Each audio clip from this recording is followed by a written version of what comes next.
And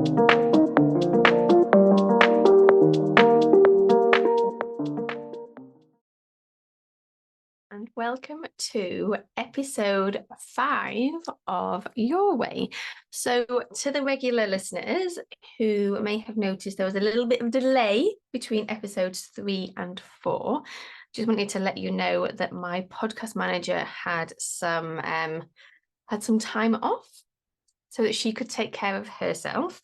But all is good here, and I think we are back on regular weekly schedule from here going forwards. So today we are going to explore the topic of deep rest, and this comes on the back of a recent retreat that I did. So I think I talked about the retreat in the last podcast, but I recorded it before I went, and this is the 4th retreat that I've done at this particular location, and the 5th retreat that I have done since July of 2022. It's been the year of retreats. And one of my concerns, I guess, before I went was that often I go to these spaces and they're so crammed full of activities that I don't really feel that I get as much downtime as I personally need to process and be with what comes up. So you can imagine my delight on the one hand of turning up for the retreat and being told that the schedule had been massively pared back. And as we're transitioning from summer into autumn and it's all about slowing down and taking care of ourselves, the theme for the weekend was deep rest.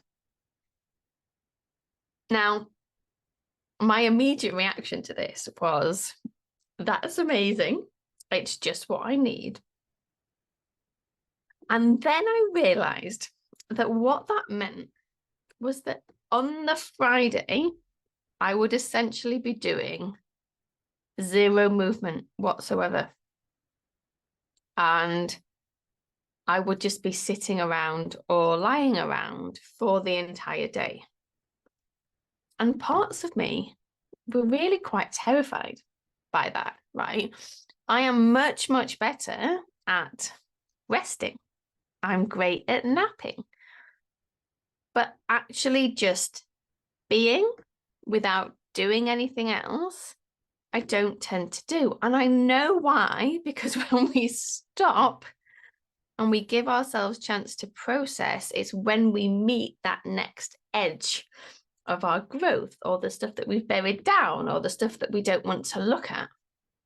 And I knew, looking at this schedule, that my big challenge was, can I actually let myself lean into a day of deep rest? Like, can I let myself not go for a walk, not go and do the things, not distract myself, not feel like I need to be in my own space, not around other people? Like, can I let myself surrender into this process and see what comes up? Because bearing in mind also that when I go on a retreat, my phone gets handed in on arrival, because I know myself. We're all addicts in some way. And the pull of this bad boy, those of you who are on not on YouTube, I'm holding the phone up. The pull of this bad boy is often too much for me, right? Especially like late at night or first thing in the morning. So no phone there to distract me either. Now, the short answer to this is I did let myself do the deep rest. And what came up was actually much, much different to what I anticipated. So I turn up to this retreat, and I've been doing some big, big work on myself recently. And some people would call this like getting in touch with your shadow side, but like the bits of us that we don't like, that we push down. I have been more and more aware of this part of me that deeply believes that I'm disgusting, right? And that in order to not be disgusting, I need to be productive, adding value, being perfect, being all of these different things. And so I was like, oh gosh. Now that I've realized there's a part of me that thinks I'm disgusting, like this retreat is going to be hard because I'm going to be going into this pain and the discomfort of all of these emotions. And what actually happened was the complete opposite. And I want to talk about this because so often we have this perception that to do personal development work means feeling the pain, going into the discomfort, feeling really uncomfortable and basically being a puddle on the floor. And sometimes that is what it is, right? There's no sugarcoating it. Sometimes that is what it is. But my experience on this weekend was very different because in the surrender, in the deep rest, in the being in a space where I actually already knew everyone before I arrived. So the retreat was run by a coach that I've worked with since 2019, and she was supported by the therapist who I work with and I work with Nat as a couple. So it's like both of my kind of personal development people were running this retreat or running and supporting this retreat. And then the attendees, there were only 3 of us, so like a real small, close-knit group. And I'd been on retreats with both of them before, not together, but separate retreats with them both. So all of a sudden, I'm in this space where I'm held, I'm supported, it's familiar. I've been to the location 4 times before. And something very interesting happened in the rest, in the allowing myself to just be. I made contact with the playful parts of me, the quite naughty, cheeky parts of me, actually. Bits of me that I probably haven't seen since I was 16, 17, 18. And what was glorious in this space was that when those cheeky bits of me came out, no one was there to put me back in my place, to tell me that I was too much, to push me down, to make me feel like a bad person for being a bit cheeky or for asking for what I wanted, right? And so it was this lovely, supportive, nourishing space. Now, those of you who know me well will know I don't love labels. If I was going to label myself, one of the labels that I would give myself is that I'm deeply introverted. I need time on my own to recharge and come back to myself. This curious thing happened over this weekend. I didn't want to be on my own, not from a place of like, I don't want to be on my own, it'll be lonely, but from a place of, I want to be in connection. I feel sociable. I want to be around people. Now, on the Friday afternoon, I didn't really want to do anything. I didn't really want to have conversation, but I did want to be around other people. So the way the retreat center is set up, we all sleep in these, imagine like a wooden tent. If you turned a sauna into a wooden tent, that's what we sleep in. And there are log fires in there, like they're not cold, and there's a super king bed. Like it's luxury, a luxury wooden sauna. And then the main building is this converted barn. And again, that's got a huge log burner in. And they positioned it so that there were 3 sofas, 3 like double-seater sofas around this log fire. And so the 3 of us had had a double-seater sofa each around this log fire. And it was just lovely to be in that space. Now, in terms of, well, Louise, this is a very interesting story, but how relevant is it to me? Some stuff for you to think about. I was able to get in touch with really the core of who I am and parts of me that I felt that I had to bury down when I was in an environment where I felt comfortable, safe, accepted, and had permission to just be, right?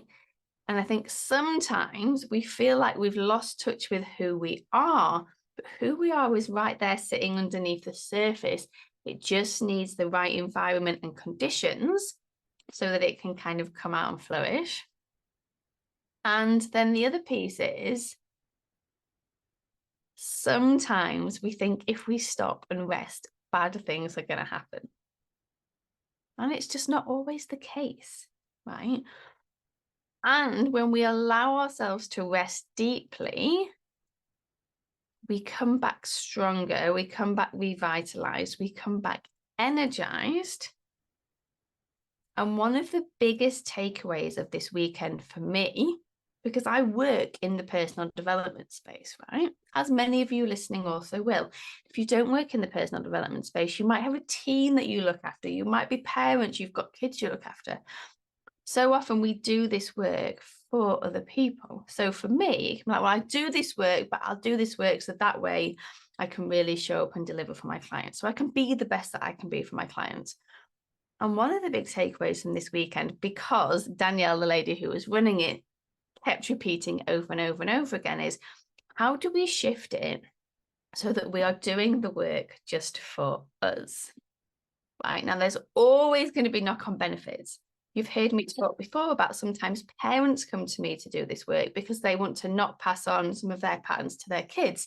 And that's great. But how do we get to a place of, I'm doing this for me because I deserve to do this work, because I deserve to resolve some of this stuff, because I deserve to feel better. Caveat, this work does not mean you feel better all of the time, just in case that message hasn't landed yet. I deserve to do these things for me, right? So that's another big thing for you to think about. If you were going to do something for you, which might be this, it might be taking up, going to a cooking class or something. If you're going to do something just for you, what would that look like? And what is required so that you feel worthy and deserving of taking your needs into account? So just some stuff to think about. And please let yourselves rest, okay? Now, I haven't quite figured out how it will shift and how it will change, but there is an awful lot of benefit to living our lives in accordance with the season. So as we go from summer to autumn, it's about shedding, it's about letting go, but it's also about going a little bit more inwards. And then winter is a real inwards introspection. How do we focus on ourselves? How do we hibernate and take care of ourselves and build and grow so that when spring comes again, we're ready to go into this next iteration, the next, cocoon to butterfly or ashes to phoenix, depending on how quickly you transform, right? How do we prepare ourselves for each stage of the journey in line with the rhythms of nature and where we've been led and what we've been asked to do? So again, just something to think about. Are you pushing at a time when everything is inviting you to be slow and gentle? And what might you need to do around that? So, a little bit of an update on the retreat, a little bit of some stuff for you to think about around deep rest, some stuff for you to think about around expanding capacity, right? I could not have gone to that retreat and experienced joy and giddiness and playfulness and fun if I hadn't done the work to move through, at this point, a fuck ton of guilt, shame, people pleasing, perfectionism, all of that stuff. And so often we want to expand just one way. We just want to be able to feel better. But the reality of this work is that we expand our capacity to feel, and then one feeds into the other.